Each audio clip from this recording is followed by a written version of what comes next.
অধ্যকার আজকের চরনিকলা কবরস্থান উন্নয়ন কল্পে আজকের এই তাফসিরুল কোরআন মাহফিলের সুযোগ্য সম্মানিত সভাপতি সাহেব, দিগরে ওলামা একরাম, আমার সামনে বসা ইসলাম প্রেমিক, কোরআন প্রেমিক, ইসলাম দরদি মুসলমান ভাই ও বন্ধুগণ, পর্দার অন্তরালে আমার সম্মানিত মা ও বোনেরা, আল্লাহ পাক রব্বুল আলামিনের দরবারে আলিশানে শুকর যে আল্লাহ তাআলা আমাদেরকে এই ফিতনা ফাসাদের জামানায় দুনিয়ার সমস্ত গুনাহের কাছ থেকে ফারেক করে আল্লাহ পাক রব্বুল আলামিন আমাদেরকে অত্যন্ত দয়া করে, মায়া করে, ভালোবেসে, মহব্বত করে আমাদের হায়াতকে দীর্ঘায়িত করে সময় পর্যন্ত সুস্থ সবল রেখে যে মহান রব্বুল আলামিন রহমতি বরকতি সামিয়ানার নিচে কোরআন এবং হাদিসের আলোচনা বলা এবং শোনার জন্য যে আল্লাহ পাক রব্বুল আলামিন আমাদের সকলকে একই জায়গায় জুড়ে মিলে বসার জন্য তৌফিক দান করলেন, সে মহান রব্বুল আলামিনের প্রতি আমরা সকলেই অন্তরের অন্তরস্থল থেকে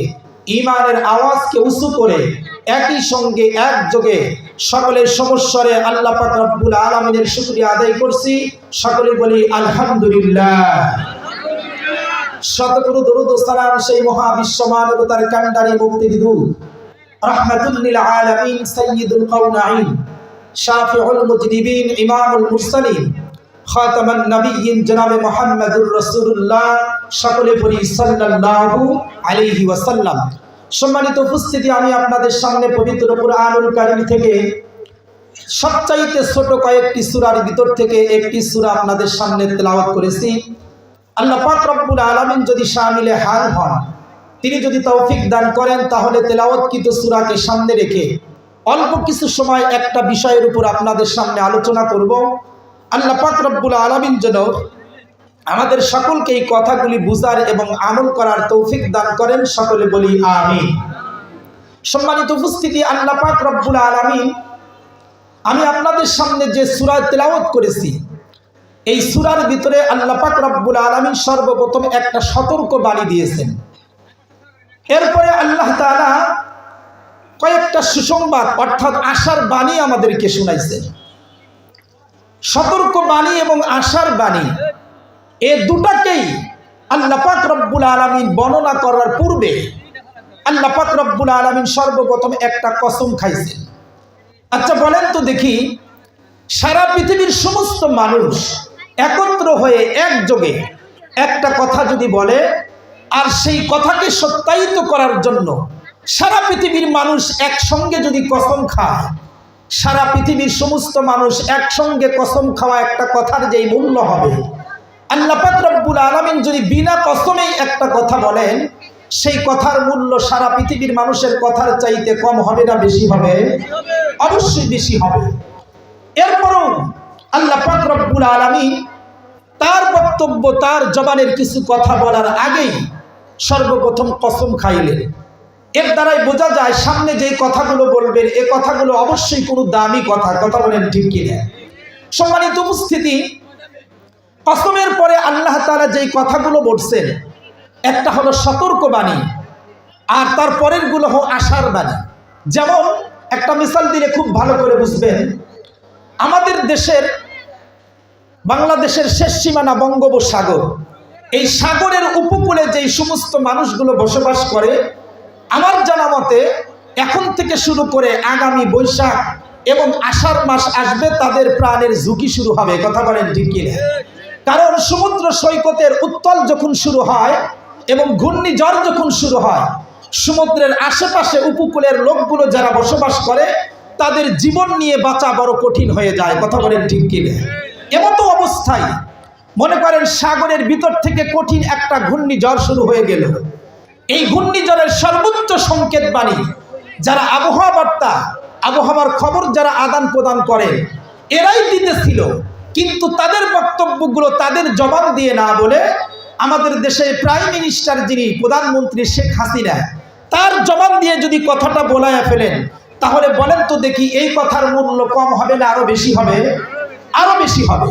সম্মানিত উপস্থিতি, খুব ভালো করে বুঝেন তো, সাগরের উপকূলে যারা বসবাস করে এদেরকে সতর্ক বাণী দেওয়া হলো যে খবরদার, আগামী 1 ঘন্টার ভিতরে সাগর থেকে যেই ঘূর্ণিঝড়ের উত্তোলন শুরু হয়েছে, 1 ঘন্টার ভিতরে আপনাদের ঘর বাড়িকে তছনছ করে দিতে পারে। আপনাদের প্রাণের ঝুঁকি রয়েছে, প্রাণহানিও হতে পারে।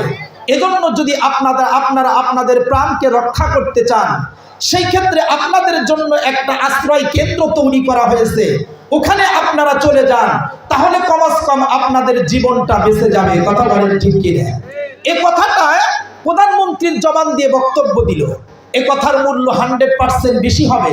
এবং যারা তাদের ঘর বাড়িকে ছেড়ে ঘূর্ণিঝড় থেকে বাঁচার জন্য আশ্রয় কেন্দ্রে অবস্থান করবে, কমস কম তাদের সম্পদ রক্ষা না হলেও জীবনটা তাদের বেঁচে যাবে। কথা বলেন ঠিক কিনা? আল্লাহ পাক রব্বুল আলামিন সর্বপ্রথম আমাদেরকে এই সূরার ভিতরে একটা সংকেত বাণী দিলেন, ইন্নাল ইনসানা লাফি খুসর। আল্লাহ তাআলা বলেন, অবশ্যই পৃথিবীর সমস্ত মানুষ ক্ষতিগ্রস্তের ভিতরে আছে, ধ্বংসের ভিতরে আছে, তাদের প্রাণ নাশের ভিতরে আছে। তবে হ্যাঁ, আল্লাহ পাক রব্বুল আলামিন পরের অংশে বলেন ইল্লাল্লাযীনা আমানু। এখান থেকে শুরু করে আল্লাহ তাআলা বলেন, তবে তোমরা যদি তোমাদের এই ক্ষতির থেকে বাঁচতে চাও, এই ক্ষতির থেকে তোমাদের জীবনকে বাঁচাইতে চাও, তাহলে তোমাদের জন্য কয়েকটা আশ্রয় কেন্দ্রের কথা বলে দিলাম। এখানে যদি তোমরা অবস্থান করো, তাহলে আল্লাহ পাক রব্বুল আলামিন পৃথিবীর যেখানেই থাকো, যে অবস্থায় থাকো না কেন, তোমাদেরকে আল্লাহ তাআলা সেই ক্ষতির থেকে বাঁচাইয়া দিবেন। বলেন সুবহানাল্লাহ। সেই আশ্রয় কেন্দ্রের নাম কি? ইল্লাল্লাযীনা আমানু। আল্লাহ তাআলা বলেন, 1 নাম্বার আশ্রয় কেন্দ্রের নাম হলো ঈমান। সুবহানাল্লাহ জোরে বলেন। 2 নাম্বার আশ্রয় কেন্দ্রের নাম হলো আমিলুস সালিহাত, নেক আমল করা। 3 নাম্বার আশ্রয় কেন্দ্রের নাম হলো নিজে সত্যের পথে থাকা, অপরকে সত্যের দাওয়াত দেওয়া। 4 নাম্বার আশ্রয় কেন্দ্রের নাম হলো বিপদ আপদে নিজেকে ধৈর্য ধারণ করা, অপরের ধৈর্যের দাওয়াত দেওয়া। সুবহানাল্লাহ জোরে বলেন। এই 4টা কাজ পৃথিবীর বুকে যারা করবে, তারা ওই ক্ষতির থেকে হেফাজত থাকবে। আল্লাহ পাক রব্বুল আলামিন এই সংকেত বাণী এবং আশার বাণী, এই দুটাকে বর্ণনা করার পূর্বে আল্লাহ তাআলা কি করছেন? একটা কসম খাইছেন। সম্মানিত উপস্থিতি, আল্লাহ পাক রব্বুল আলামিন যে কসম খাইছেন, এটা কোন জিনিসের কসম? আল্লাহ তাআলা বলেন ওয়াল আসর, সময়ের কসম, যুগের কসম, কালের কসম। সম্মানিত উপস্থিতি, খুব ভালো করে বুঝবেন, পৃথিবীতে অনেক বড় বড় দামি দামি নিয়ামত আছে। আল্লাহ পাক রব্বুল আলামিন বড় বড় মাখলুক তৈরি করছেন, আসমান বানাইছেন, জমিন বানাইছেন, পাহাড় বানাইছেন, সাগর মহাসাগর তৈরি করছেন। আল্লাহ তাআলা ইচ্ছা করলে সেগুলোর কসম খাইতে পারতেন। কথা বলেন ঠিক কিনা? এত বড় বড় মাখলুকের কসম খাইলেন না। আল্লাহ তাআলা দামি দামি নিয়ামত দুনিয়াতে আমাদের জন্য দিয়েছেন। আরাফার ময়দান, মক্কা, মদিনা, মক্কাতুল মুনাওয়ারা, মদিনাতুল মুনাওয়ারা, মক্কাতুল মুকাররমা, আল্লাহ পাক রব্বুল আলামিন মিনা, মুজদালিফা, এগুলো তৈরি করছেন। কিন্তু আল্লাহ তাআলা দামি দামি কোনো মাখলুকের কোনো নিয়ামতের কসম খাইলেন না। আল্লাহ তাআলা একটা জিনিসের কসম খাইছেন, সেটা হলো সময়ের কসম। সময়ের কসম আল্লাহ তাআলা কেন খাইলেন? এখান থেকেই বোঝা যায় আল্লাহ তাআলা যেহেতু সময়ের কসম খাইছেন, তাহলে সময়ের মূল্য, সময়ের দাম অবশ্যই বেশি। কথা বলেন ঠিক কিনা? এই কথাটাই আপনাদেরকে বোঝানোর জন্য আমি সূরা আসর তেলাওয়াত করেছি। এই বিষয়ে 3টা কথা আপনাদের সামনে আলোচনা করব। একটা আমাদের হানাফি মাযহাবের, হানাফি মাসলাকের একটা মাসআলার কথা বলবো, এরপরে একটা হাদিসের ওয়াকিয়া আপনাদেরকে শোনাইবো, এরপরে আউলিয়াদের জিন্দেগি থেকে একটা ওয়াকিয়া আপনাদেরকে শোনাইবো। 3টা কথার থেকে আমি আপনাদেরকে বুঝাইতে চাই যে আল্লাহ পাক রব্বুল আলামিন সময়ের কসম কেন খাইলেন, এই সময়ের মূল্য এত বড় কি দামি জিনিস যে আল্লাহ তাআলা সময়ের কসম খাইলেন। এটা বোঝার জন্য আপনাদেরকে একটা মিসাল বুঝতে হবে। বলেন তো দেখি, আমাদের দেশে বাজারে যারা দোকানদারি করে, যারা ব্যবসা বাণিজ্য করে, এই ব্যবসা বাণিজ্য করার সময় এক দোকানদার আর এক দোকানদারের সাথে যদি ঝগড়া লাগে, সেই ক্ষেত্রে দেখবেন একজন দোকানদার আরেকজন দোকানদারকে বলে, তুই কসম খেয়ে কথাটা বল। তখন দোকানদার কি বলে? তার দোকানের সবচাইতে মূল্যবান জিনিস যেটা, পানি ঢেলে দাও, সবচাইতে মূল্যবান জিনিস যেটা ক্যাশ বাক্স, সেই ক্যাশ বাক্সুর হাতে হাত দিয়ে কসম খায়। কথা বলেন ঠিক কিনা? কেন? কারণ হলো তার কাছে দোকানের যতগুলো প্রোডাক্ট আছে, তার ভিতরে সবচাইতে মূল্যবান জিনিস হলো তার কাছে ক্যাশ বাক্স। কথা বলেন ঠিক কিনা? এজন্য সে ক্যাশ বাক্সতে হাত দিয়ে কথা বলে। আমাদের দেশের মা বোনদের ভিতরে যখন ঝগড়া লাগে, তখন দেখবেন একজন মা তার ছেলের মাথায় হাত দিয়ে কসম খায়। খায় কি খায় না? কেন? কারণ দেখবেন পৃথিবীতে একজন মা বাবার কাছে সবচাইতে দামি আর মূল্যবান সম্পদ হলো তার কলিজার টুকরা সন্তান। কথা বলেন ঠিক কিনা? এজন্যই তো সন্তান যদি কখনো অসুস্থ হয়, এই সন্তান অসুস্থ হওয়ার পরে তার বাবার সব সম্পদ শেষ করে দিছে, চিকিৎসা করছে, এরপরও সন্তান সুস্থ হয় নাই। বাবা তখন তার স্ত্রীকে ডাক দিয়া বললে, সন্তান তো এখনো সুস্থ হলো না, টাকা তো সব শেষ, এখন কি করবা? তকদিরে যা আছে এটাকেই মেনে নিয়ে চলো, সন্তানকে বাড়িতে নিয়ে যায়। স্ত্রী তখন ডাক দিয়া বলে, না, আপনার টাকা শেষ হয়েছে, কিন্তু আমার গচ্ছিত কিছু টাকা এখনো বাড়িতে রয়ে গেছে, এগুলো নিয়ে আসেন, এগুলোর দ্বারা আমি আমার সন্তানের চিকিৎসা করব। শেষ পর্যন্ত মার সকল টাকা শেষ হয়ে গেছে, এরপরেও সন্তান সুস্থ হয় নাই। বাবা এখন ডাক দেয়া বলে, এখন কি করবা? আমারটা শেষ, তোমারটাও শেষ, সন্তান তো এখনো সুস্থ হলো না, তো এখন কি করবা? তকদিরে যা আছে ভালো মন্দ, আল্লাহ যদি হায়াত রাখে তো বেঁচে যাবে, হায়াত যদি না থাকে তো নিয়ে যাবে, এর উপর তো আর কিছু না, চলো সন্তানকে বাড়িতে নিয়ে যায়। মা তখন বলে, আমার টাকা শেষ হয়েছে, আপনার টাকা শেষ হয়েছে, তাতে কি হয়েছে? এখনো পর্যন্ত কিছু সম্পদ বাকি রয়ে গেছে। স্বামী ডাকতে বলে, সেটা আবার কি? বিবাহের সময় আপনি আমাকে যে গলার হার দিয়েছিলেন, কানের যে দুল, নাকের যে ফুল, এটাকে বাজারে বিক্রি করে দেন, এটা বাজারে বিক্রি করে আমার সন্তানের চিকিৎসা করে আমি আমার কলিজার টুকরা সন্তানকে সুস্থ দেখতে চাই। কথা বলেন ঠিক কিনা? শেষ পর্যন্ত মা তার গহনা বিক্রি করে সন্তানের চিকিৎসা করে, এরপরেও সন্তান সুস্থ হয় নাই। এরপরে মা তার স্বামীকে ডাক দেয়া বলে, আমার সম্পদ শেষ হয়ে গেছে, এখন আমার শেষ পর্যন্ত আর একটা আশ্রয়স্থল আছে, সেটা হলো আমার বাবার বাড়ি। আমার বাবার বাড়ির থেকে যে সম্পদ আমি পাবো।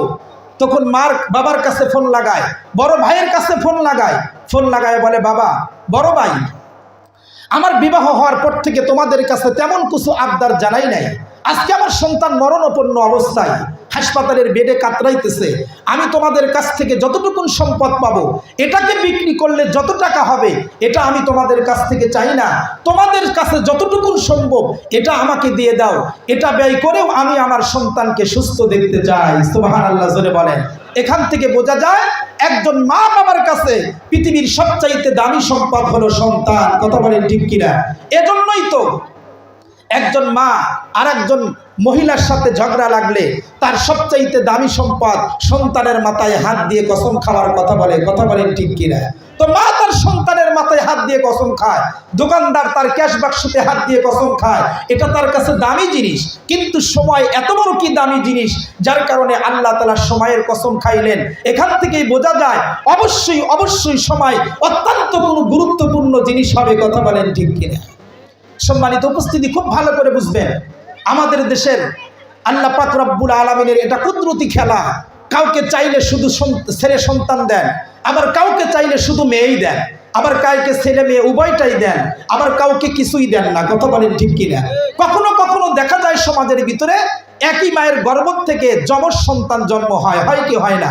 কথার কথা, যমজ সন্তান জন্ম হয়েছে, কিন্তু একটা সন্তান মায়ের গর্ভ থেকেই ডেড বডি হয়ে দুনিয়াতে আসছে। এই সন্তানটা জন্মের পরে শরীয়ত বলে এর কোনো মাসআলা নাই। একজন সন্তান মৃত্যু হয়ে দুনিয়াতে আসার পরে ওর নাম রাখার কোনো দরকার নাই, গোসলও দিতে হবে না, ওর জানাজাও পড়তে হবে না, একটা সাদা কাপড়ের ভিতরে পাছায়া কবরস্থানে একটা গর্ত করে রেখে আসলেই চলবে। কথা বলেন ঠিক কিনা? কিন্তু আরেকটা সন্তান মায়ের গর্ভ থেকে জন্ম নিল, জীবিত অবস্থায় জন্ম নিছে, কিন্তু একটা মিনিট দুনিয়াতে জীবিত ছিল, শুধুমাত্র একবার কান্নাকাটি করছে, এরপরে সে মৃত্যুবরণ করছে। এখন বলেন তো দেখি, এই সন্তানের মাসআলা আর আগের সন্তানের মাসআলা কি এক হবে? না। শরীয়ত বলে একজন ব্যক্তি যদি পৃথিবীর জমিনে 100 বছর জীবিত থাকে, 100 বছরের ভিতরে 80 বছর হজ করে, 80 বার হজ করার পরে এরপরে সে হাজার হাজার ছাত্র তলবে এলেম তৈরি করছে, তার কাছ থেকে অনেক ছাত্র হাদিস পড়ে আলেম হয়েছে, এরপরে সে একজন বড় আবেদ হয়েছে। এই লোকটাও যদি দুনিয়ার থেকে বিদায় হয়ে চলে যায়, তার মৃত্যুর পরে যেরকম সুন্দর নাম রাখতে হয়, এরপরে সুন্দর করে গোসল করাইতে হয়, কাফনের কাপড় মোড়াইয়া আদবের সাথে কবর খনন করে যেরকম তাকে কবরস্থ করা হয়, ঠিক তদরূপভাবে যেই সন্তানটা আমার গর্ভ থেকে জন্ম নেওয়ার পরে কোনোই নেক আমল করার সুযোগ পায় নাই, শুধুমাত্র একবার কান্নাকাটি করেছে, একটা মিনিট হায়াত পাওয়ার কারণে তারও একটা নাম রাখতে হবে, তারও জানাজা পড়াইতে হবে, তাকেও গোসল দিতে হবে, তাকেও আতর সুরমা মাখাইতে হবে, আদবের সাথে তাকেও কবর দিতে হবে। কথা বলেন ঠিক কিনা? কেন? শুধুমাত্র একটা মিনিট হায়াত পেয়েছিল, 1 মিনিট হায়াত পাওয়ার কারণে তার দাম, তার মর্যাদা এত বেশি। সুবহানাল্লাহ জোরে বলেন। কিন্তু সবচাইতে বড় আশ্চর্যের বিষয় হলো একজন 100 বছরের ব্যক্তি আলেম এবং আবেদ, সে যখন দুনিয়ার থেকে ইন্তেকাল করে, তার জানাজার নামাজে দাঁড়ায় আমরা কি দোয়া পড়ি? আল্লাহুম্মা গফিরলি হাইয়িনা ওয়া মাইয়িতিনা ওয়া শাহিদিনা ওয়া গায়িবিনা ওয়া সাগীরিনা ওয়া কাবীরিনা ওয়া যাকারিনা ওয়া উনসানা। তার মানে এই লোকটা যখন দুনিয়ার থেকে বিদায় নিয়ে চলে যায়, 100 বছরের আলেম এবং আবেদ যখন দুনিয়ার থেকে বিদায় নিয়ে ইন্তেকাল করছে, তার জানাজার নামাজে দাঁড়ায় আমরা আল্লাহ পাক রব্বুল আলামিনের কাছে দরখাস্ত করি, আল্লাহ আমরা এখানে যারা উপস্থিত রয়েছি আমাদের জীবনের গুনাহ মাফ করে দাও, যারা অনুপস্থিত তাদের জীবনের গুনাহ মাফ করে দাও, নারী এবং পুরুষের গুনাহ মাফ করে দাও, ছোট বড়দের গুনাহ মাফ করে দাও। এমনকি আল্লাহ যেই ব্যক্তির জানাজার নামাজে আমরা উপস্থিত হয়েছি, আল্লাহ ওর জীবনের গুনাহ মাফ করে তুমি তাকে জান্নাতি বানায়া দাও। তার মানে একজন ব্যক্তি 100 বছরের আলেম, এরপরে 100 বছরের আবেদ, হাদিসের কিতাব অনেক লিখেছে এবং তার কাছে শত শত হাজার হাজার আলেম তৈরি হয়েছে, এরপরেও তার জানাজার নামাজে দাঁড়ায়া আল্লাহর কাছে তার জন্য দরখাস্ত করতে হয়, আল্লাহ তার জীবনের গুনাহ মাফ করে দাও। কিন্তু একটা সন্তান শুধুই মাত্র 1 মিনিটের হায়াত পেয়ে দুনিয়াতে এসেছিল, একবার মাত্র কান্নাকাটি করে দুনিয়া থেকে বিদায় নিয়ে চলে গেছে।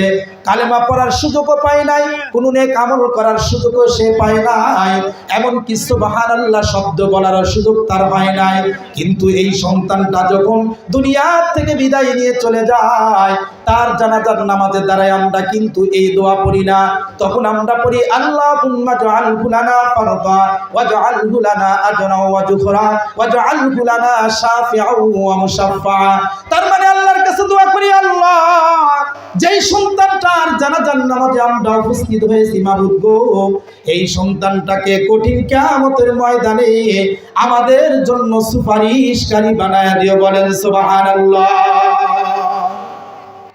তার মানে একজন আবেদ সে যদি 100 বছরের হায়াত পায়, তারপরে তার জানাজার নামাজে তারা আল্লাহর কাছে দরখাস্ত করতে হয়, কিন্তু মাত্র 1 মিনিটের একটা সন্তান দুনিয়ার থেকে চলে যাওয়ার পর তার জানাজার নামাজে দ্বারা আল্লাহর কাছে দরখাস্ত করতে হয় না, তাকে আমাদের জন্য সুপারিশকারী বানায় আল্লাহর কাছে পেশ করতে হয়। মুসলমান ভাইয়েরা আমার, এখন প্রশ্ন করতে পারেন, তাহলে এই যে সন্তানটা 1 মিনিটের হায়াত পেয়ে দুনিয়ার থেকে ইন্তেকাল করে পরপারে চলে গেল, এই সন্তানটা কি আমাদের জন্য অথবা তার মা বাবার জন্য সুপারিশকারী হবে? আমি আপনাদেরকে একটা মিসাল দিলে খুব ভালো করে বুঝবেন। আমাদের এলাকায় অনেক সময় দেখা যায় মানুষের ছেলে মেয়ের বিবাহ হয়, বিবাহের ভিতরে অনুষ্ঠান হয় কি হয় না? মনে করে এলাকার একটা মানুষের মেয়ের কন্যার বিয়া, বিবাহের ভিতরে বরযাত্রীকে দাওয়াত করছেন একসাথে 150 জন, এলাকার আরো 100 মানুষকে দাওয়াত করছেন। এলাকার মানুষগুলো সর্বপ্রথম তার বাড়িতে পৌঁছে গেছে, এখনো পর্যন্ত বর এবং বরযাত্রী তার বাড়িতে আসে নাই। এমতো অবস্থায় এলাকার লোকগুলো ডাক দিয়ে বলল, ভাই বরযাত্রী কখন আসবে জানি না, আমরা যেহেতু উপস্থিত হয়ে গেছি আমাদের জন্য তোমরা খাবারের ব্যবস্থা করে দাও।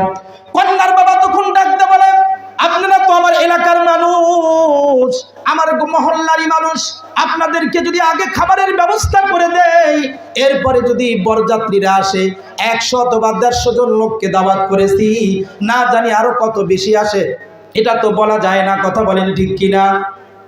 এজন্য তারা আসার পরে তাদের খাবারটা যদি প্রয়োজনের চাইতে কম হয়ে যায়, তাহলে আমার ইজ্জত শুধু যাবে না, আপনারা মহল্লাবাসী হিসাবে আপনাদেরও ইজ্জত চলে যাবে, কথা বলেন ঠিক কিনা? এজন্য মেয়ের বাবা ডাকদা বলে, আপনারা একটু ওয়েটিংয়ে থাকেন, বর এবং বরযাত্রীরা আসবে, তাদের সঙ্গে একসঙ্গে খাবার দিলে বিষয়টা খুব সুন্দর হয়। মুসলমান ভাইয়েরা আমার, কিন্তু এমতো অবস্থায় যে লোকের কন্যার বিবাহ, সে একটা সরকারি চাকরি করে, তার চাকরিলয় থেকে তার কিছু ফ্রেন্ড সার্কেল তার বাড়িতে এসে গেল, ডাকতে বলল, দোস্ত তোমার মেয়ের বিবাহ হিসাবে আমরা তোমাদের বাড়িতে আসছি, সময় সুযোগই তো নাই, এরপরও টিফিন টাইমে তোমাদের বাড়িতে আসছি, অল্প টাইমের ভিতরে আমাদের খাবারের ব্যবস্থা করতে হবে। এবার কন্যার বাবা ডাকতে বলে, এদেরকে আর ওয়েটিং এ রাখা যাবে না, এদেরকে আবার ভিআইপি ঘরের ভিতরে নাও, তাদেরকে খাবারের ব্যবস্থা করে দাও, তারা খাবার খেয়ে এখান থেকে বিদায় নিয়ে চলে যাক। কথা বলেন ঠিক কিনা? কেন রে বাবা? এলাকার সকল মানুষদেরকে ওয়েটিং এ রাখলো, তাদেরকে খাবার দিল না, কিন্তু তার ফ্রেন্ড সার্কেলকে কেন খাবার দিল? কারণ হলো তারা তার ভিআইপি লোক। কথা বলেন ঠিক কিনা? ও মুসলমান, আল্লাহ পাক রব্বুল আলামিন যখন কঠিন হাসরের মাঠে বিচার শুরু করে দিবেন, মানুষের নেকি আর বদির ওজন করতে থাকবেন, ওই সময় আল্লাহ পাক রব্বুল আলামিন সকলের হিসাব নেবেন। কিন্তু ওই সময় আল্লাহ পাক রব্বুল আলামিন কিছু কিছু মানুষদেরকে ডাক দেয়া বলবেন, এই হাসরের মাঠে বিচার করতে অনেক সময় লাগবে, এই দীর্ঘ টাইমে তোমাদের হাসরের মাঠে অপেক্ষা করার কোনো দরকার নাই, তোমাদেরকে জান্নাতের ভিআইপি কার্ড দিয়ে দিলাম, তোমরা সোজা জান্নাতের ভিতরে চলে যাও। তার মানে তারা হলো আল্লাহর ভিআইপি লোক। মুসলমান খুব ভালো করে বুঝবেন, সেই সমস্ত লোক কারা? 1 নাম্বার হলো নবী এবং রাসূলগণ, 2 নাম্বার হলেন শহীদগণ, 3 নাম্বার হলেন সিদ্দিকগণ, 4 নাম্বার হলেন আল্লাহর ওলিগণ। সুবহানাল্লাহ জোরে বলেন। এর ভিতরে আরেকটা দল থাকবে যাদেরকে আল্লাহ পাক রব্বুল আলামিন ডাকবেন, ডাকার পরে বলবেন তোমাদেরকেও এই হাসরের মাঠে ওয়েটিং এ রাখবো না, তোমাদেরকেও জান্নাতের ভিআইপি কার্ড দিয়ে দিলাম, তোমরাও সোজা জান্নাতের ভিতরে চলে যাও। তারা কারা হবে? আল্লাহর পয়গম্বর বলেন, ওই যে ছোট্ট ছোট্ট বাচ্চি যারা দুনিয়াতে ইন্তেকাল করেছিল, বালেগা হওয়ার আগেই যারা মৃত্যুবরণ করেছিল, আল্লাহ তাআলা তাদেরকেও ওই দিন সোজা জান্নাতে যাওয়ার অনুমতি দিয়ে দিবে। মুসলমান ভাইয়েরা আমার, এখন বলতে পারেন ছোট বাচ্চা যারা বালেগা হওয়ার আগেই ইন্তেকাল করে, তারা তো জান্নাতে যাওয়ার সুযোগ পেয়ে গেল, কিন্তু মা বাবা আত্মীয় স্বজনের জন্য তারা কি কখনো সুপারিশকারী হবে? তারা কি আমাদের জন্য সুপারিশ করতে পারবে? এটা হলো বিষয়। ও মুসলমান, আজকে আপনাদের কবরস্থানের উদ্যোগে যেই মাহফিল হইতেছে, এই মাহফিলের উপলক্ষে ছোটখাটো একটা বাচ্চাদের বিনোদনের মেলা বসছে না বসে নাই? মনে করেন মেলার ভিতরে অনেকগুলো দোকান, আপনার স্ত্রী আপনাকে ডাক দেয়া বলল, স্বামী গো, এশার নামাজের পর থেকে ওলামায়ে কেরামের বয়ান শুরু হয়ে যাবে, আমিও কিন্তু ওলামায়ে কেরামের জবানের মধুমাখা কথাগুলো শোনার জন্য মহিলাদের প্যান্ডেলের ভিতরে যাব, কিন্তু মনে রাখবেন আপনার ছোট্ট একটা বাচ্চা 6 থেকে 7 বছরের বয়স, ও কিন্তু আমাকে মহিলাদের প্যান্ডেলের ভিতরে জ্বালাতন করবে, ও যেন ডিস্টার্ব না করে, এই জন্য মাগরিবের আগে আসরের নামাজের পরেই মেলার ভিতরে নিয়ে যা চাই তাই কিনে দিবেন, যেন আমার ওয়াজের কোনো ডিস্টার্ব না হয়। মুসলমান ভাইয়েরা আমার, বাবা তখন সন্তানকে বাচ্চাদের বিনোদন মেলার ভিতরে নিয়ে গেল, নিয়ে যাওয়ার পর সন্তান যা চাইছে তাই দিছে, খেলনা দিছে, খাবার দিছে, এক পর্যায়ে খাবার আর খেলনা কিনতে কিনতে ব্যাগ ভর্তি হয়ে গেছে। সন্তান এত বড় ব্যাগ হয়েছে যে বহনই করতে পারে না। সন্তানের হাতে দেওয়ার পরে বলে, বাবা এগুলো নিয়ে সোজা বাড়িতে যাইবা, আর কি চাও? সন্তান তখন বাবার মুখের দিকে ফেল করে চা থাকে। বাবা তখন পকেটের ভিতর থেকে আরো চকচকা 20 টাকার একটা নোট বের করে ডাক দিয়া বলে, যা চাইছো তাই দিছি, এবার 20 টাকার একটা নোটও দিয়ে দিলাম, এটা নিয়ে সোজা তুমি বাড়ির দিকে যাইবা, খবরদার আর অপেক্ষা করবা না। এই কথা বলে বাবা সন্তানকে বিদায় করে দিল। কিন্তু বাবা তার বন্ধুর সাথে একটা চার দোকানে চা খাওয়ার জন্য বসে গেল। আধা ঘন্টা 1 ঘন্টা গল্প করার পরে চিন্তা করলো, সন্তানকে তো বাড়ির দিকে পাঠাইয়া দিছি, কিন্তু এখনো পর্যন্ত বাড়িতে পুষলো কিনা এই খবর তো নেই নাই, যাই দেখি খবর নিয়ে দেখি আমার সন্তানটা বাড়িতে পুষলো কিনা। একটু সাউন্ড দেন। এমন সময় সন্তানের বাবা মেলার ভিতরে যখন রওনা হয়ে গেল, যাওয়ার পর কিছুক্ষণ পর দেখতে পেল যে সন্তানের হাতের ভিতরে ব্যাগ ভর্তি খাবার আর খেলনা দিয়ে পাঠাইয়া দিছে। এই সন্তানটা এখন বাড়ির দিকে যায় নাই, এখনো পর্যন্ত সে মেলার ভিতরে দোকানের সামনে ওয়েটিং এ আছে। বাবার মেজাজটা বড় খারাপ, ডাকতে বলে, কিরে বাবা, যা চাইছো সব দিছি, খাবার কিনে দিছি, খেলনা কিনে দিছি, এরপরও 20 টাকা তোমাকে দিয়ে দিলাম, এখনো পর্যন্ত তুমি মেলার ভিতর থেকে বাড়িতে যাও নাই, কারণটা কি? সন্তান ডাকতে বলে, বাবা গো, যা চাইছি সব দিছেন, কিন্তু এখনো একটা জিনিস দেন নাই। বাবা ডাকতে বলে, সেটা আবার কি? বলে, আমাকে বাঁশি তো কিনে দেন নাই, বাঁশি কেনার জন্য মেলার ভিতরে অপেক্ষা করতেছি। বলেন তো দেখি সন্তানের যুক্তি আছে না নাই? ও মুসলমান, খুব ভালো করে বুঝবেন যে সমস্ত বাচ্চাদেরকে আল্লাহ পাক রব্বুল আলামিন বিনা হিসাবে জান্নাতে যাওয়ার ভিআইপি কার্ড দিয়ে দিবেন, ওই সমস্ত সন্তানগুলো জান্নাতের ভিতরে না ঢুকে হাসরের মাঠে তারাও এই বাচ্চার মতো ওয়েটিং এ থাকবে, তারাও হাসরের মাঠে ঘোরাফেরা করতে থাকবে। সুবহানাল্লাহ জোরে বলেন। ফেরেশতারা ডাকতে বলবে রব্বুল আলামিন, এই মুহূর্তে কোনো মানুষ যদি সাধারণভাবেও জান্নাতে যাওয়ার অনুমতি পায়, সে কখনো কারো চিন্তা করবে না ইয়াউমা ইয়াফিরুল মারউ মিন আখি ওয়া উম্মিহি ওয়া আবিহি ওয়া সাহিবাতিহি ওয়া বানি। আল্লাহ পাক রব্বুল আলামিন কোরআনের ভিতরে বলেন, কিয়ামতের অবস্থা এমন ভয়াবহ হবে, হাসরের মাঠের অবস্থা এতই জটিল হবে রে বন্ধু। কোন মানুষ যদি জান্নাতে যাওয়ার অনুমতি পায়, এই অনুমতি প্রাপ্ত জান্নাতের মালিকটা কখনো তার বাবার চিন্তা করবে না, তার মার চিন্তা করবে না, দোস্তর দিকে তাকাইবে না, সোজা সে জান্নাতের ভিতরে ঢুকে যাবে। সুবহানাল্লাহ। কিন্তু ছোট ছোট বাচ্চারা যারা বালেগা হওয়ার আগে ইন্তেকাল করছে, তারা জান্নাতের ভিআইপি কার্ড পাওয়ার পরেও তারা জান্নাতের হাসরের মাঠে অপেক্ষা করতে থাকবে, ঘুরতে থাকবে। ফেরেশতারা ডাকতে বলবে রব্বুল আলামিন, এই মুহূর্তে তো ওদের জান্নাতের ভিতরে ঢোকার কথা, কিন্তু জান্নাতের ভিতরে না ঢুকে ওরা হাসরের মাঠের ভিতরে ঘোরাফেরা করতেছে কেন? আল্লাহ পাক তো সবই জানেন। এরপরও বাচ্চাদেরকে ডাকবেন, ফেরেশতাদের সামনে জিজ্ঞাসা করবেন। আল্লাহ পাক রব্বুল আলামিন বলবে, কি ব্যাপার, তোমরা জান্নাতের ভিআইপি কার্ড পাইছো, এরপরও কেন জান্নাতের ভিতরে না ঢুকে তোমরা হাসরের মাঠে ঘুরতে থাকো? ছোট ছোট বাচ্চারা সেদিন ডাকতে বলবে রব্বুল আলামিন, দুনিয়ার জিন্দেগিতে রূহের জগৎ থেকে মায়ের পেটের ভিতরে পাঠাইছিলেন, সেখান থেকে দুনিয়ার জগতে পাঠাইছিলেন, একটা মিনিটের হায়াত আপনি আমাদেরকে দিছিলেন, এরপরে মৃত্যু নামক দরজা দিয়ে আপনি আমাদেরকে পরপারে নিয়ে আসছেন, হাসরের মাঠে আপনি আমাদেরকে জান্নাতে ঢোকার ভিআইপি কার্ডও দিয়ে দিয়েছেন। আল্লাহ সব পাইছি, কিন্তু এখনো পর্যন্ত একটা জিনিস তো পাই নাই। সুবহানাল্লাহ জোরে বলেন। ওই যে সন্তানকে সব কিনে দিছে, খেলনা কিনে দিছে, খাবার কিনে দিছে, এরপরে 20টা টাকাও দিয়ে বাবা বলে এখনো কেন যাও নাই? সন্তান বলে বাবা এখনো একটা জিনিস তো পাই নাই। হাসরের মাঠে ছোট ছোট বাচ্চাগুলো আল্লাহ পাক রব্বুল আলামিনকে ডাকতে বলবে, আল্লাহ সবই তো দিছেন, জান্নাতের ভিআইপি কার্ডটাও দিয়ে দিছেন, কিন্তু এখনো পর্যন্ত একটা জিনিস পাই নাই। আল্লাহ ডাকতে বলবে, এখন আবার তোমাদের কি বাকি আছে? জান্নাত পাওয়ার পরও আবার কি চাও?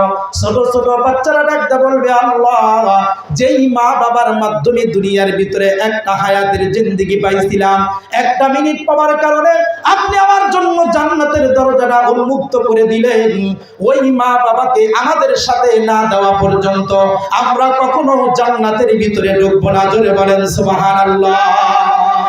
ও মুসলমান, খুব ভালো করে বুঝবেন, এই সন্তানটা শুধুই মাত্র একটা মিনিটের হায়াত পেয়েছিল, কোনো নেক আমল করার সুযোগ সে পায় নাই। একটা মিনিট হায়াতের কারণে আল্লাহ পাক শুধুই তাকে জান্নাত দেন নাই, বরং তার সাথে তার মা বাবাকেও জান্নাতের অনুমতি দিয়ে দিবে। এখানে শুধুই মাত্র একটা মিনিট। এজন্য দোস্ত, আল্লাহ পাক রব্বুল আলামিন এই সূরার শুরুতে ওয়াল আসর, সময়ের কসম খাইছেন কেন? কারণ হলো সময়টা আমাদের জীবনের অনেক দামি সম্পদ। কথা বলেন ঠিক কিনা? আমরা অনেক সময় রাস্তাঘাটে লেখা দেখতে পাই, জীবনের চাইতে সময়ের চাইতে জীবনের মূল্য বেশি। লেখা থাকে কি থাকে না? ও দোস্ত, সময় তো জীবন। কথা বলেন ঠিক কিনা? সময় যদি আপনার না থাকে, জীবন কোথায় থেকে থাকবে? এজন্য আপনার হায়াত, আপনার সময়, এটার নামই হলো জীবন। কথা বলেন ঠিক কিনা? ও মুসলমান, বলতেছিলাম একটা মিনিটের দাম কত বেশি। একটা মিনিট দুনিয়াতে পাওয়ার কারণে এই পৃথিবীর 10 পৃথিবীর সমান জান্নাত সে জিতে নিয়ে গেল। সুবহানাল্লাহ জোরে বলেন। এজন্য সময়ের দাম আছে না নাই? আর একটা হাদিস থেকে কথা আপনাদেরকে বলবো। আল্লাহর পয়গম্বর আলাইহিস সালাম ফজরের নামাজ পড়ে মুসল্লিদের দিকে মুখ করে বসতেন। যেমন আপনাদের এলাকার মসজিদের ইমাম সাহেবেরাও ফজরের নামাজ শেষ করে মুসল্লিদের দিকে ঘুরে বসেন কি বসেন না? এটা কেন বসেন? কারণ নবীজি বসছিলেন তাই বসেন। কথা বলেন ঠিক কিনা? নবীজির সুন্নাত। আল্লাহ রাসূল সাল্লাল্লাহু আলাইহি ওয়াসাল্লাম ফজরের নামাজ শেষ করে মুসল্লিদের দিকে ঘুরে বসতেন, মুসল্লিদেরকে ডাক দিয়ে বলতেন, এই সাহাবীরা, আজকে কি তোমরা কেউ কোনো স্বপ্ন দেখেছো কিনা? যদি স্বপ্ন দেখে থাকো তাহলে বড় তোমার স্বপ্নের তাবির বলে দিব। সুবহানাল্লাহ জোরে বলেন। কোন সাহাবী যদি যদি স্বপ্নের কথা না বলতো, আল্লাহ রাসূল যা স্বপ্ন দেখতেন এটার তাবির সাহাবীদের সামনে বর্ণনা করতেন। সুবহানাল্লাহ। একদিন এক সাহাবী ডাক দিয়ে বলে, ইয়া রাসূলুল্লাহ, আজকে রাত্রে আমি একটা জটিল স্বপ্ন দেখেছি, এই স্বপ্নের তাবির আমি আপনার কাছ থেকে জানতে চাই। আল্লাহর পয়গম্বর বললেন, কি স্বপ্ন দেখেছো? সাহাবী ডাক দিয়ে বলে, ইয়া রাসূলুল্লাহ, আমার পাশের একজন সাহাবী, তার দুইটা সন্তান একই সঙ্গে মায়ের গর্ভ থেকে যমজ সন্তান জন্মগ্রহণ করেছিল। দুইটা ভাইয়ের একই সমান হায়াত। একটা ভাই 1 বছর আগে ইসলামের জন্য যুদ্ধের ময়দানে নিজের জীবনটাকে উৎসর্গ করে দিয়ে সে শহীদ বরণ করেছিল। সুবহানাল্লাহ জোরে বলেন। কিন্তু আরেকটা ভাই, সে 1 বছর পরে সাধারণ নিয়মে সে ইন্তেকাল করেছিল। ওগো পয়গম্বর, কিন্তু আমি স্বপ্নের ভিতরে দেখলাম ওই দুইটা সাহাবী এবং আমি নিজে 3 জন জান্নাতের গেটের সামনে দাঁড়ানো আছি। সুবহানাল্লাহ। জান্নাতের গেটের সামনে দাঁড়ানো আছি আর দেখতেছি জান্নাতের গেটটা যখনই ওপেন হবে, এরা যখন জান্নাতের ভিতরে ঢুকে যাবে, আমিও তাদের সঙ্গে জান্নাতের ভিতরে ঢুকে পড়ব।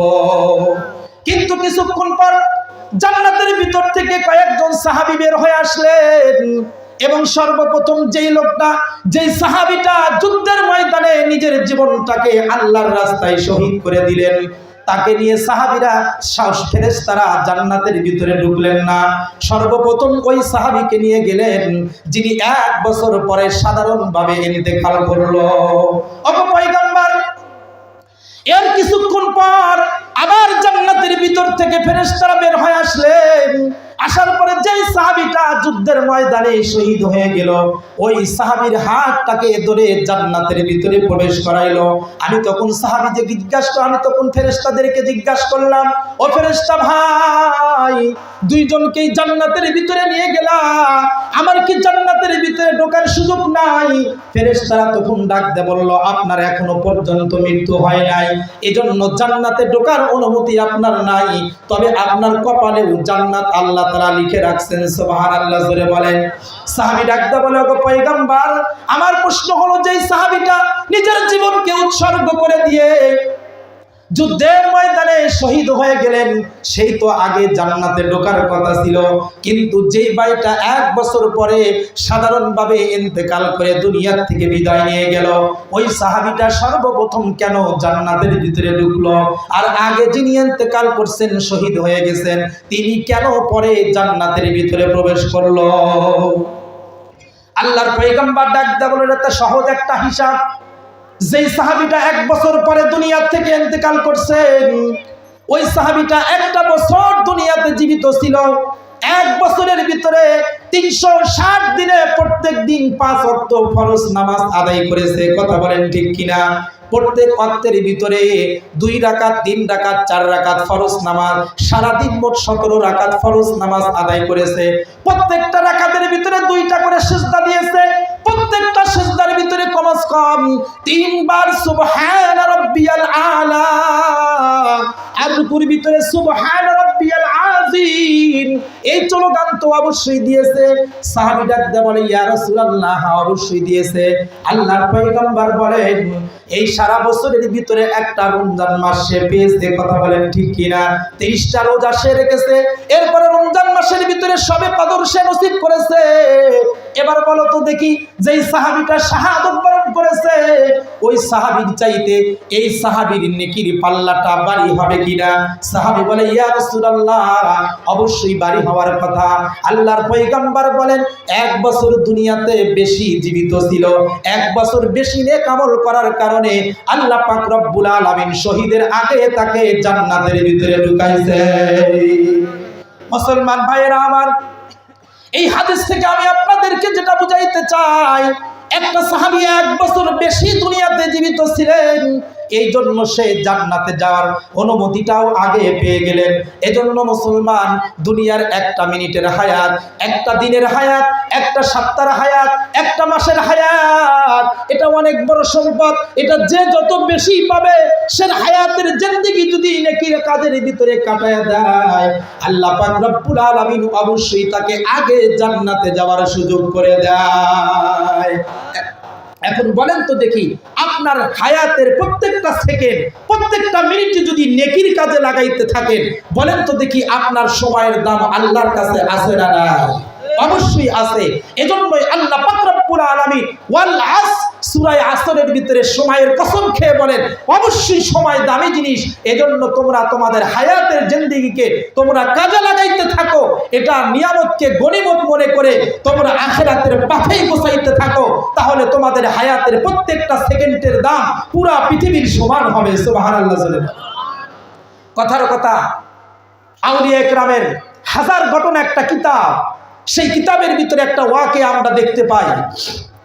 আল্লাহর এক বান্দা রাস্তা দিয়ে যাইতেছেন, রাস্তা দিয়ে যাইতে যাইতে হঠাৎ করে পাশে একটা কবরস্থান, এই যে আজকে আপনাদের কবরস্থানের উদ্যোগে মাহফিল, রাস্তার পাশে যেরকম কবরস্থান ওরকম বিভিন্ন জায়গায় রাস্তার পাশে কবর থাকে। কথা বলেন ঠিক কিনা? আল্লাহর এক বান্দা রাস্তা দিয়ে যাইতেছেন, যাইতেই দেখেন কবরস্থানের একটা কবরের ভিতরে ছোট্ট একটা গর্ত দেখা যায়। আল্লাহু আকবার বলেন। ছোট্ট একটা গর্ত। এই গর্ত দেখে আল্লাহর বান্দার ভিতরে একটা কৌতূহল জাগলো, কে কবরস্থানের ভিতরে গর্ত দেখা যায়, যাই তো দেখি গর্তের ভিতরে তাকায়া দেখি ভিতরে কি দেখা যায়। আল্লাহর বান্দা কবরের পাশে আস্তে আস্তে অগ্রসর হলেন, কবরের নিকটে গেলেন, যাওয়ার পরে কবরের ছোট্ট একটা গর্ত দিয়া যখন ভিতরের দিকে তাকাইলেন, তাকায়া দেখে আল্লাহু আকবার, কবরের ভিতরে একজন বান্দা দাঁড়ায়া দাঁড়ায়া নামাজ পড়তেছে। জোরে বলেন সুবহানাল্লাহ। আল্লাহর বান্দা কবরের বাহির থেকে জিজ্ঞাসা করেন, ও ভাই, তুমি এই ছোট্ট গর্তের ভিতর দিয়া কবরের ভিতরে কেমনে ঢুকলা? আল্লাহর বান্দা ডাকতে বলে, কেন সবাই যেমনে আসে সামনে আসছি। কবরের বাহির থেকে পথিক ডাকতে বলে, তার মানে তোমার কথার কোনো মানে বুঝলাম না, তুমি ছোট্ট গর্ত দিয়া কেমনে ঢুকলা? আল্লাহর বান্দা বলে, আমি মৃত্যুবরণ করেছি, মৃত্যুর পরে আমাকে কাফন পরায়া এই কবরের ভিতরে দাফন করা হয়েছে। কবরের বাহির থেকে ডাকতে বলে, তার মানে তুমি মৃত্যু মানুষ? বলে হ্যাঁ। বলে তুমি বলো তুমি মৃত্যু মানুষ, আবার আমি দেখি তুমি কবরের ভিতরে দাঁড়ায় দাঁড়ায় নামাজ পড়তেছো, তার কারণটা কি? এর যুক্তিগতা কি? এর কারণ কি?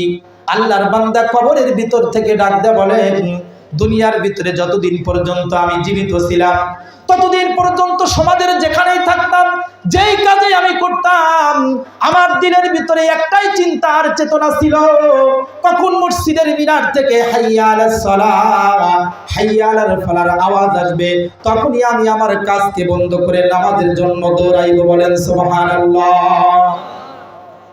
মুসলমান ভাইরা আমার, আল্লাহর বান্দা শেষ পর্যন্ত ডাক দিয়া বলেন, দুনিয়াতে যতদিন পর্যন্ত জীবিত ছিলাম ততদিন পর্যন্ত আমার কাছে নামাজটাই প্রিয় ছিল। এজন্য আমি আল্লাহর কাছে দোয়া করলাম, রব্বুল আলামিন, দুনিয়ার জিন্দেগিতে আমি ঘুমায়া দেখলাম, ঘুমের ভিতরে যতটুকু মজা আর শান্তি পাওয়া যায়, তার চাইতে বেশি মজা আর শান্তি নামাজের ভিতরে পাওয়া যায়। সুবহানাল্লাহ জোরে বলেন। এজন্য আমি আল্লাহর কাছে দোয়া করছিলাম, আল্লাহ, মৃত্যুর পরে যদি আমি জান্নাতি হয়ে যাই, তাহলে কবরের ভিতরে যাওয়ার পরে হাসরের মাঠ কায়েম হওয়ার আগ পর্যন্ত আপনি আমাকে কবরের ভিতরে নামাজ পড়ার সুযোগ করে দিবেন। তারপর থেকে আমি কবরের ভিতরে নামাজ পড়তেছি। আল্লাহর বান্দা পথিক জিজ্ঞাসা করে, তুমি কত বছর পর্যন্ত কবরের ভিতরে নামাজ পড়ো? আল্লাহর বান্দা ডাকতে বলেন, 400 বছর পর্যন্ত এই কবরের ভিতরে আমি নামাজ আদায় করতেছি। আস্তে বললে হবে না, জোরে বলেন সুবহানাল্লাহ। আল্লাহর বান্দা যখন বললেন সুবহানাল্লাহ, কবরের ভিতর থেকে ডেড বডিটা যিনি 700 বছর পর্যন্ত নামাজ পড়তেছিল, এই লোকটা ডাকতে বলে, দোস্ত, তুমি একবার যে সুবহানাল্লাহর আওয়াজ দিয়েছো, এই সুবহানাল্লাহটা তুমি আমাকে দিয়ে দাও, আমার 400 বছরের নামাজ আমি তোমাকে দিয়ে দিব। সুবহানাল্লাহ বলে। আল্লাহর বান্দা ডাকতে বলে, কেন? আমার একটা সুবহানাল্লাহ তুমি নিতে চাও আর তোমার 400 বছরের নামাজ তুমি আমাকে দিতে চাও, কারণটা কি? কবরের ভিতর থেকে লোকটা ডাকতে বলে, 400 বছর পর্যন্ত আমি নামাজ পড়েছি, এর দ্বারা শুধু আমি মনের তৃপ্তি আর আনন্দ পেয়েছি, কিন্তু একটা নেকিও আমার হয় নাই, কারণ আমি তো জীবিত নাই, মৃত্যুবরণ করে আমি এই জগতে চলে আসছি। কবরের ভিতরে আসার পর কোনো ব্যক্তি যতই নেক আমল করুক না কেন, এর বদলে একটা নেকিও আল্লাহ তাকে দেন না। কথা বলেন ঠিক কিনা? কিন্তু তুমি এখনো পর্যন্ত জীবিত আছো, জীবিত থাকা অবস্থায় একবার মাত্র সুবহানাল্লাহ বলেছো, আল্লাহ পাক রব্বুল আলামিন একবার সুবহানাল্লাহ বলার কারণে আসমান জমিনের ফাঁকা জায়গাটা নেকি দ্বারা আল্লাহ তাআলা ভরপুর করে দিবেন। সুবহানাল্লাহ। ও মুসলমান, একবার সুবহানাল্লাহ বলতে শুধুই মাত্র একটা সেকেন্ড ব্যয় হয়। একটা সেকেন্ড যদি নেকির কাজে লাগানো যায়, এটার কারণে আসমান আর জমিনের ফাঁকা জায়গাটা যদি সওয়াব দিয়ে ভরে যায়, তাহলে আপনার আমার হায়াত আল্লাহ তাআলা 60 বছর 70 বছর দিয়েছেন।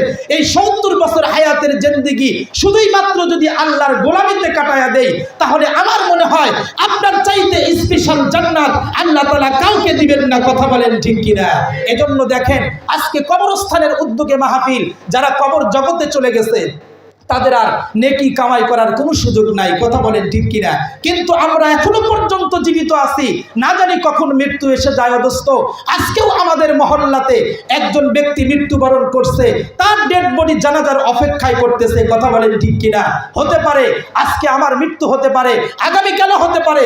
এজন্য দুনিয়ার থেকে মৃত্যুবরণ করে বিদায় হওয়ার আগেই আখেরাতের পুঁজি, আখেরাতের সম্পদ আমাকে গুছাইতে হবে।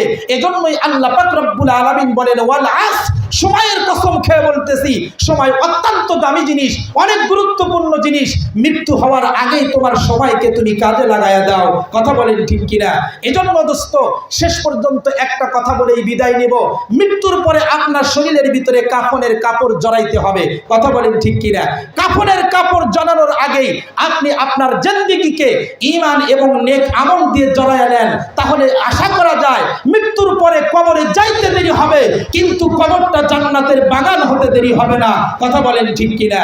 আল্লাহ পাক রব্বুল আলামিন আমাদের সকলকে সময়ের গুরুত্ব বুঝে আমাদের হায়াতের জিন্দেগিটা ঈমান এবং নেক আমলের ভিতরে কাটানোর তৌফিক দান করে দিক। সকলে বলেন আমিন।